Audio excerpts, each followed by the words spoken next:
안녕하십니까. 진짜 별과 함께하는 점성술 크로노사이트 주간운세보 2024년 10월 하순입니다. 10월 16일부터 31일까지. 이 주에는 뭐 그렇게까지 중요한 구조는 없는데 이거저거가 좀 많아요.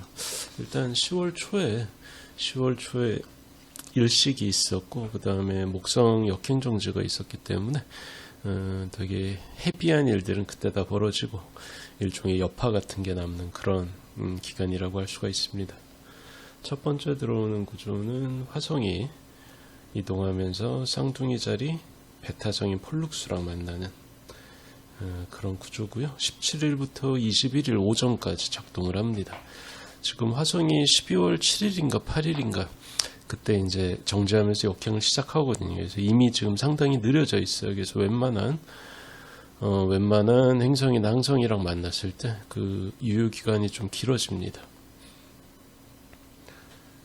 자, 플룩스는 약간 좀 막가파 그런 느낌인데 화성 자체가 상태 안 좋을 때 좀 막가파로 가거든요. 그래서 여러 가지가 좀 극단적이라는 부분에서 겹치는 부분이 크고요. 그래서 경쟁에서 이기기 위해서 평소에는 좀처럼 선택지를 두지 않는 약간 좀 극단적이고 좀 선을 넘는 그런 수단을 사용하기가 쉬운 그런 구간입니다. 그러니까 누가 먼저 합법의 영역을 벗어나서 이제 비합법, 위법의 범위로 가는지, 누가 먼저 관례로 여기까지는 대충 허용하는 범위인데 누가 이 허용하는 범위를 넘어서 먼저 약간 좀 선을 넘는지, 그러니까 그거를 두고 기싸움을 벌이는 좀 치킨 게임 비슷한 그런 일들이 주변에서 혹은 뭐 국가 레벨에서 벌어질 수가 있습니다. 그래서 이게 어떻게 보면 폴룩스가 원래 그렇게 깔끔하지 않은 별은 아닌데 폴룩스 자체는 되게 이제 직선적이고, 그러니까 직선적이라기보다는 효율적인 별이거든요. 원래는 그래요. 근데 유독 화성하고 만날 때 문제가 된 이유는 뭐냐면은 요즘 최근 앞으로 한 500년 정도는 폴룩스가 계속 이제 거해궁에 머물러 있다는 거죠. 그래서 화성하고 폴룩스가 만난다는 거는 결국에는 폴룩스와 만나는 화성은 언제나 거해궁에서 펄 상태에 빠진다는 얘기입니다. 뭔가 꼬여. 뭔가 화성답지 않은 약간 악덕 같은 게 나타나는 겁니다.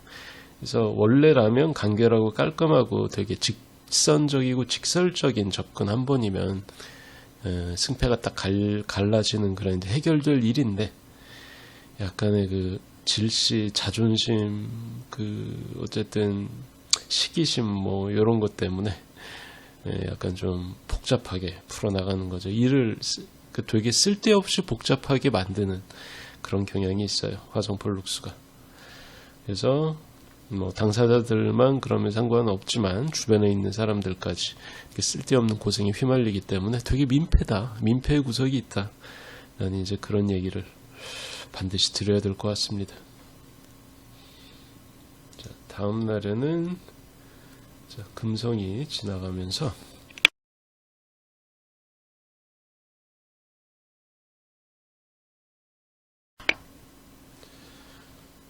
인마궁 초반에는 짜잘한 흉성 두 개가 있어요. 드슈바, 아크라브. 아크라브는 나름 이제 정갈짜리 베타성이긴 한데 둘 다 흉성입니다. 흉성이면서 둘 다 약간 범죄자를 지표하는 그런 별들이기도 해요. 큰 범죄자가 아니고 짜잘한 범죄자, 작은 범죄자들이죠. 그래서 19일 저녁부터 20일 오전까지 작동을 합니다.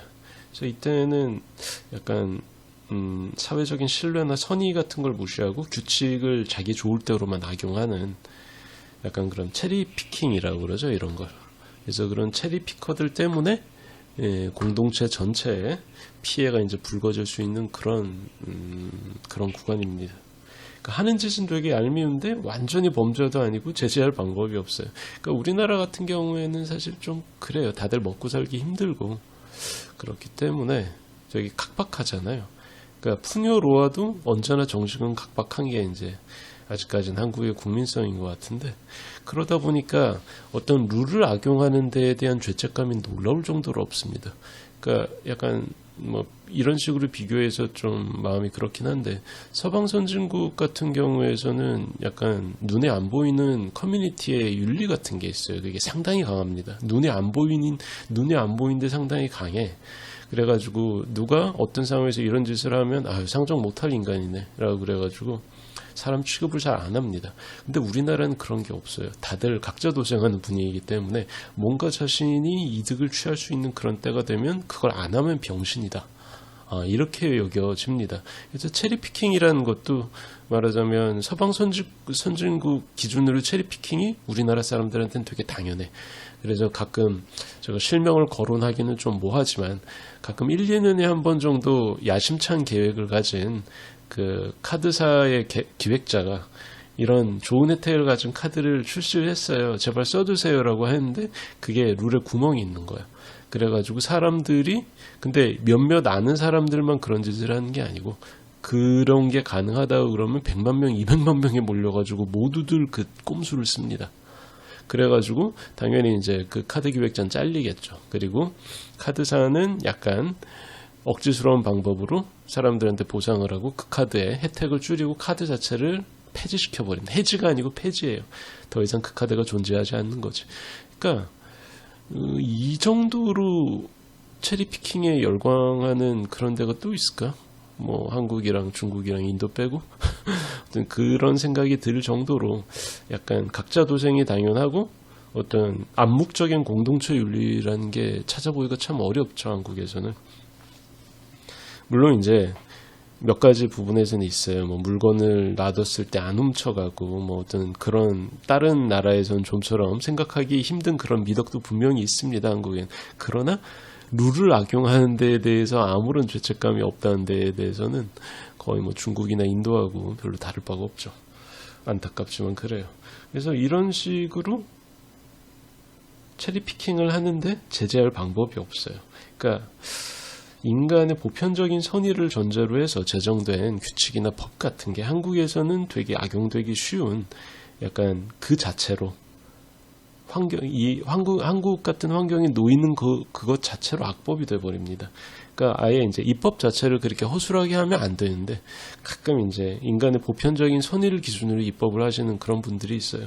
그러면 그런 분들은 취지와는 다르게 악법을 만드는 셈이죠. 되게 이제 병신같이 되는 거죠. 법 자체가 혹은 입법자의 의도가 현실과 전혀 동떨어져 있기 때문에 어쨌든 그렇습니다. 그래서 모든 사람은 룰을 악용해가지고 말하자면 그 악화가 양화를 구축하는 그런 식으로 흘러갈 수 있다는 사실을 언제나 뼈저리게 명심하고 있어야 되는데 가끔 명심 안 하는 사람들이 있어요. 그래서 어쨌든 이런 규정을 만든 사람들도 병신, 체리피킹하는 사람들도 병신, 그리고 그것 때문에 민폐를 당해가지고 손해를 보는 사람들도 병신. 그러니까 모두 다 약간 어설픈 바보가 되어버리는 그런 안타까운 환경에 있는 거죠. 그래서 드슈바랑 아크라브가 금성이랑 만날 때 유독 그런 일이 잘 발생을 합니다. 자, 그리고 수성이 이동을 하면서 천층짜리 알파성인 주벤 엘게누비랑 만납니다. 10월 초순에 금성과 만났던 애들이죠. 지금 수성이 금성을 따라오고 있는 그런 상황이라 23일 오전부터 24일 오후까지 유효합니다. 수성하고 엘게누비 조합은 워낙 남을 못 믿어서 의심이 많아서 자기 혼자 다 하려다가 결국 손해를 보는 이제 그런 구조입니다. 수도가 막혔어요. 변기가 막혔어요. 그럼 보통 이제 사람을 불러야 되는데, 근데 어쨌든 모든 사람들이 나를 바가지 씌울 거라 생각을 하고 내가 어떻게 해보려고 그러다가 100원이 구멍이 뚫려서 말하자면 50만 원으로 막을 일을 800만 원 쓰게 생긴 이제 그런 식으로 돌아가는 거죠. 그러니까 너무나 강력한 피해의식이나 의심 같은 거는 결국 자신의 손해로 돌아온다는 게 이게 바로 수성하고 엘게누비 조합입니다. 그래서 아무리 우스워 보이는 사람이라도 약간 헛똑똑이 입장에서는 아무리 우스워 보여도 사실 그 사람의 전문 영역에서는 당연히 따라갈 수가 없죠. 그렇기 때문에 약간 그런 뭐라고 그래야 되냐, 관용 있는 상식을 갖고 있어야 되는데 사람이 너무 삐뚤어지면 이 상식이 옅어지기 때문에 그것만으로 내가 손해를 볼 수 있게 됩니다. 그러니까 어떻게 보면 수성 엘게누비 조합은 세상에 대한 어떤 인사이트 자체가 약간 어긋나 있는 거죠. 안타깝게도. 자, 그리고 이틀 후에 화성이 이동을 하면서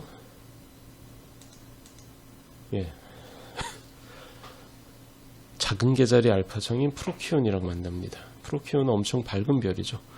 25일 만나고 23일 오후부터 26일 오전까지 유효합니다. 화성이 느리기 때문에 보통보다 거의 더블 유효기간 동안 작동을 해요. 자, 화성 프로키온은 잔인하고 관용이 없고 잔악하다고 그래야 되나? 약간 완벽한 그 강령약강이랄까?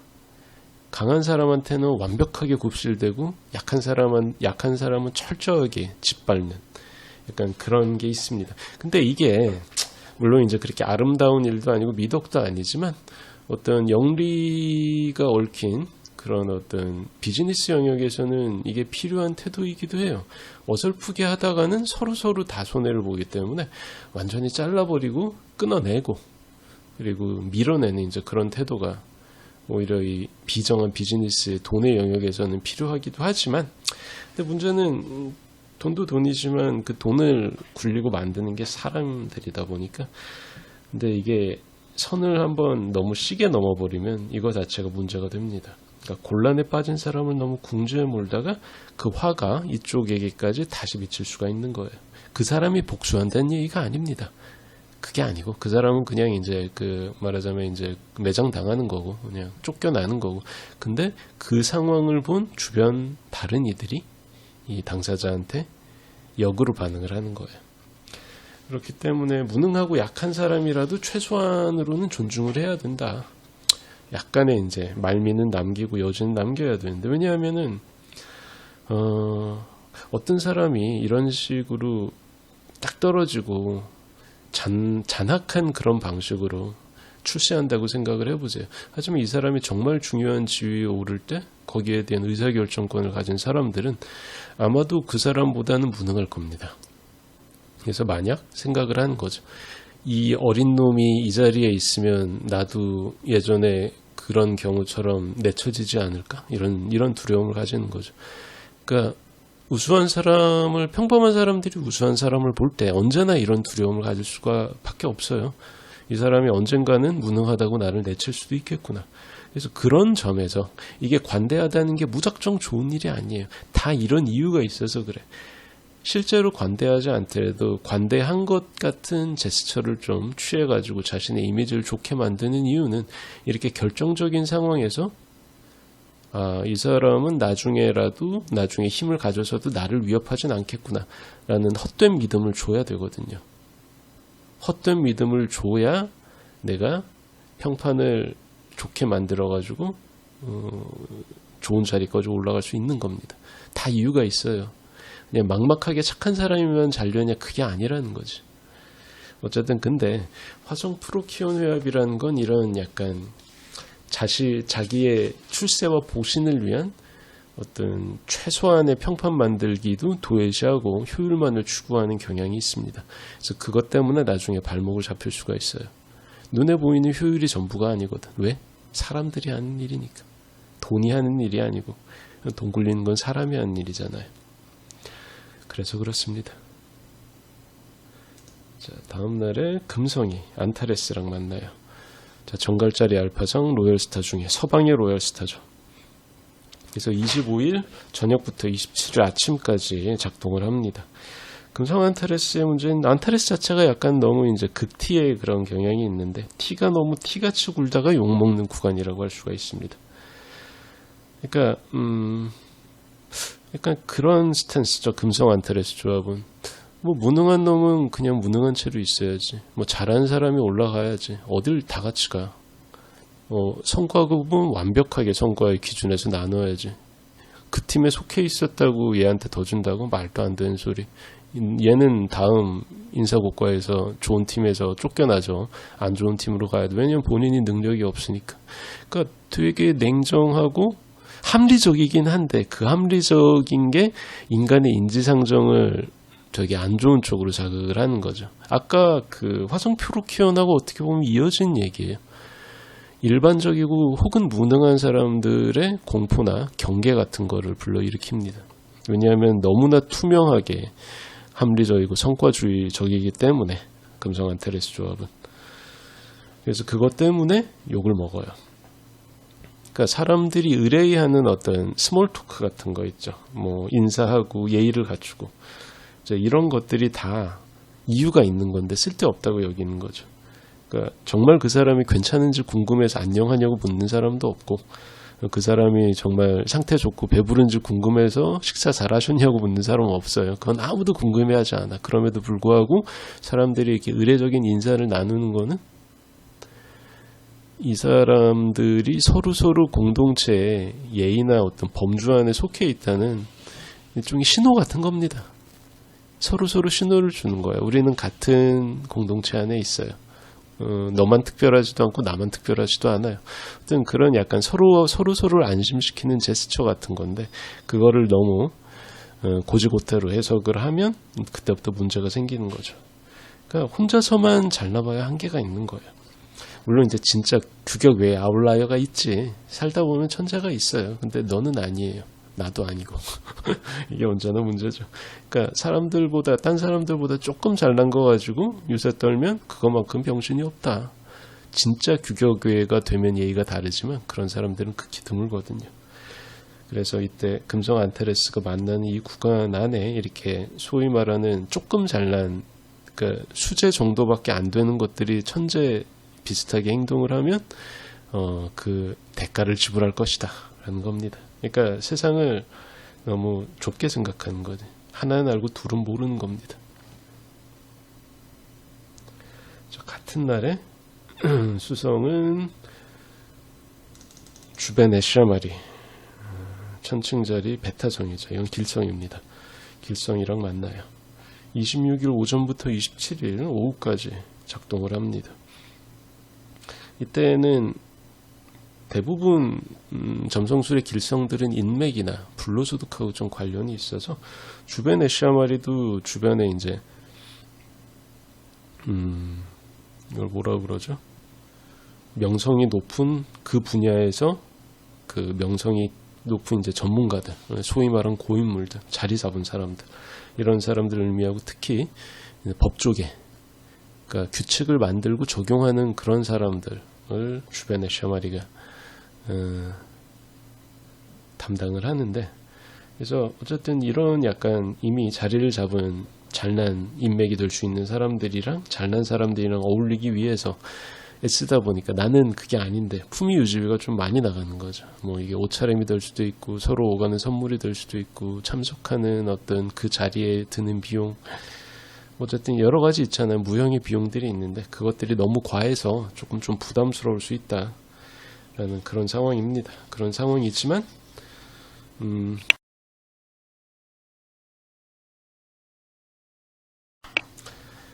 시아마리의 특성상 그런 자잘한 지출보다 그 인맥을 통해서 얻을 수 있는 눈에 보이지 않는 수혜가 훨씬 더 크기 때문에 이런 조금 과하다고 그래도 품위 유지비를 좀 지출할 필요가 있는 거죠. 그래서 퍼스널 시그니피케이터나 타임로드가 수성인 분들은 이때 이런 투자가 필요하구나 라는 걸 아마 체감하게 될 거예요. 자, 이틀 후에 금성이 이동을 하면서 토성이랑 사각을 맺습니다. 인마궁 12도 금성이 쌍호궁 12도에서 역행하고 있는 토성이랑 사각을 맺어요. 26일부터 31일 오전까지 유효합니다. 자, 이게 두세 사람이 시작한 은근한 기싸움 같은 게 일이 좀 커져서 부장님이나 사장님 귀에까지 이제 들어가는 거죠. 그래서 일종의 사내 정치 싸움처럼 되어가는 편을 먹고 약간 좀 일이 커지는, 안 커질 일이 커지는 그런 일이 발생할 수가 있습니다. 그리고 또 지금 토성이 아닌 금성이 프리도미네이팅하는 위치에 있기 때문에 소위 말하는 젊은 관리직이 나이든 하청업체 책임자를 갈궈야 하는 상황이라든가 약간 그래서 옆에서 보기에 모양새가 그리 좋지가 않아요. 약간 나이 들고 연륜 있는 사람이 젊고 초보인 사람한테 훈계를 하는 거는 뭐 안이 꼬아도 그래도 뭐 정상적인 사회적으로 허용되는 어떤 모양새인데 이게 반대가 돼버리면 약간 똑같은 정도의 어떤 액션을 취해도 말하자면 리바운드가 좀 커지는 거죠. 그래서 이게 이번 금성토성 사각이 좀 여러모로 사람을 불편하게 합니다. 아무리 좋은 말이나 칭찬 같은 게 입 빨린 말이 막 그 폭포수처럼 오간다고 그래도 그 자리에 있는 모든 사람들이 사실은 다 속으로 불편해요. 아, 빨리 집에 가고 싶다. 그런 생각만 가득한 거죠. 약간 이런, 그래서 중요한 의전이기 때문에 다들 참여를 해야 되는데 사실은 아무도 참여하고 싶지 않은 그런 불편한 상황들, 그런 것들이 펼쳐질 수가 있어요. 자, 그리고 같은 날에 수성이 우누카라이랑 만납니다. 약간 뱀과 독을 상징하는 우누카라이. 28일 아침부터 29일 새벽까지 유효합니다. 우누카라이와 수성이 만나면 약간 얕은 꼼수 같은 그런 느낌이 드는데, 문제는 프로 키운 수성처럼 정말로 이제 머리를 잘 쓴 게 아니고 뭐랄까, 이거를 너무 좀 독하게 굴다 보니까 부작용이 있는 거예요. 작은 이득을 위해서 꼼수를 썼다가 나중에 그것 때문에 후회하게 되는 거죠. 그리고 또 남들이 감쪽같이 넘어갈 거라고 본인은 생각하지만 실제로는 남들 눈에 다 보이는 무척이나 순진한 생각을 하고 있을 수가 있어요. 그래서 그 당시에는 아무 말 안 하지만 나중에 시간이 지나고 나니까 다들 나를 병신으로 보고 있었다. 그러니까 이때는 약간 편법이나 꼼수에 대한 그런 욕심이 들더라도 웬만하면 그런 선택지는 안 고르는 게 좋습니다. 자, 그리고 3일 후 10월 31일에 수성이 천왕성이랑 대립각을 맺는데, 천왕성은 대융성인 알골이랑 여전히 유효 회합 범위에 있는 그런 상황이죠. 그러니까 수성은 천왕성과 대립각을 맺으면서 알골과도 대립각을 맺는 이제 그런 상황이 되는 거예요. 그래서 30일 오전부터 11월 1일 오전까지 유효한 구조입니다. 이거는 개인적으로도 문제가 되는 일일 수 있지만, 제 생각에 이거는 약간 국가 차원의 먼데인한 일로, 먼데인 레벨의 일로 발생할 가능성이 높아요. 그래서 언제나 당연하게 열려 있어야 되는 어떤 언로, 어떤 말의 통로 같은 게 갑자기 틀어막혀가지고 사람들이 다 하다가, 왜냐하면 너무나 오랜 시간 이게 당연했기 때문에 다른 옵션이 없어요. 다른 옵션이 없는 상태에서 언로가 틀어막히는 거예요. 그럼 사람들 모두 어리벙해가지고 아무것도 못합니다. 재빨리 임기응변으로 다른 방법, 다른 어떤 대체제를 선택하기 어려운 상황. 그러니까 며칠 동안 사람들이 다 스턴된 상태에 놓이는 거예요. 그래서 실질적으로 사회 인프라에 해당하는 전기, 전화, 전용선, 메신저, SNS, 카카오톡이나 인스타그램이나 어쨌든 뭐 트위터, X 뭐 이런 것들은, 뭐 틱톡도 그렇고요. 그냥 선택적으로 쓰는 게 아니고 많은 사람들이 쓰고 있기 때문에 일종의 사회적 인프라 등급에 해당하는 그런 것들이죠. 뭐 페이스북도 마찬가지고. 우리나라는 아니지만 예. 그렇기 때문에 이게 이런 것들이 갑자기 다운되면서 국가적인 레벨의 먹통이 벌어질 수가 있습니다. 뭐 1년에 한두 번 벌어진 일인데, 어쨌든 이번 수성 천왕성 대립각 사이에 또 비슷한 일이 벌어질 공산이 크다는 것.